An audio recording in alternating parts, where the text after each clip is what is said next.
Tripura hasebo sidi yaktun khlajangmani thakmung krikha malkhung kolok lamate salbrumno sidi yaktun khlajangmani majagi tongo tangsale horo obahine mangpli kasai phajauka Agartala railway station no sidi tijak sikla khosna romi mankha police borne thanibo 4 kg 110 gram sidi kran mankha police manjai rok ongkha pronoi 10 tei korak sarkar mungi a sikla খসরে নক আমতলে থানে বিশিং খবজক রাজস্বী নগর তে খসরে নক বিলুনিয়া সালাসিমা আমসায় মানজাংমা সিদিনি হাতে রাং মরক্কাওনো 5.0 রাং শাখা রেল থানে উশি রাজু ভৌমিক আজ রাত্রিবেলায় আমাদের আগরতলা জিআরপিএস এবং আরপিএফ স্টাফ আমরা যৌথভাবে আমরা যে আমাদের রেগুলার চেকিং এ আবার আগরতলার স্টেশনের প্ল্যাটফর্মে আমরা বেরিয়ে আমাদের স্টাফ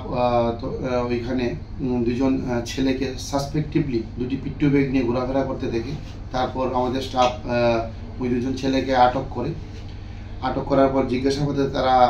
তারা জানায় যে তাদের নাম যথাক্রমে প্রণয় দাস বয়স 25 বাবার নাম মতিলাল দাস বাড়ি হলো রাজেশ্বরী নগর পিএস আমতলি ওয়েস্ট ত্রিপুরা এবং আরেকজনের নাম যথাক্রমে পরাগ সরকার বয়স 22 বাবার নাম তপন সরকার বাড়ি হলো সরসীমা পিএস বিলোনিয়া সাউথ ত্রিপুরা তারপর তাদের কাছে যে পিট্টু ব্যাগ ছিল ব্যাগ তল্লাশি করে দুজনের ব্যাগ থেকে সর্বমোট 4 কেজি 110 গ্রাম অবৈধ গাঁজা উদ্ধার করতে আমরা সক্ষম হই যার কালোবাজারি মূল্য প্রায় হবে 50,000 টাকা এই পাওয়ার পর তারপর আমরা তাদেরকে অ্যারেস্ট করি এবং তাদের বিরুদ্ধে একটি এনডিপিএস ধারায়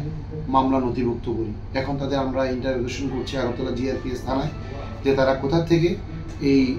গাঁজাগুলো প্রকিউর করেছে এবং কোথায় তারা নিয়ে যাচ্ছে।